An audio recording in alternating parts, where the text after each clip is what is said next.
The hadith is pretty simple, but it's complicated by two issues. The first issue, what if somebody sees the moon in a locality that is not your locality?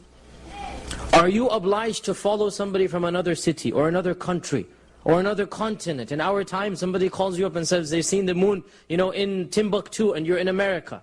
Are you obliged to follow somebody else, or is every community restricted to its own visual sighting? This is the first difference of opinion, and this difference of opinion goes back to the earliest of times.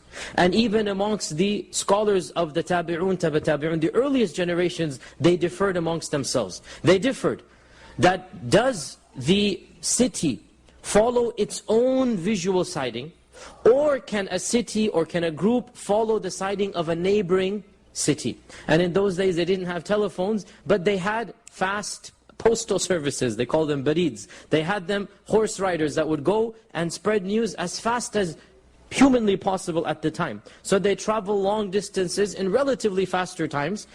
They would have horses that would go, and there would be fresh horses waiting for them, change horses, continue riding, and the moon and the news would be spread faster than the average person could travel.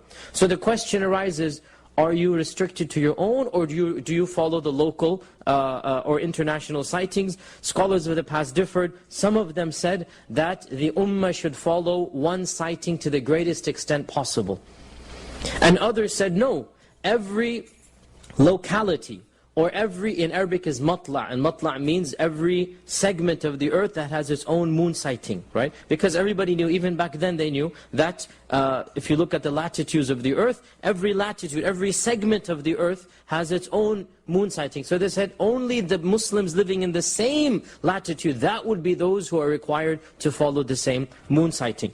Now, this difference of opinion is somewhat theoretical. Why? Because since the earliest of times, the ummah has never been united over one Eid.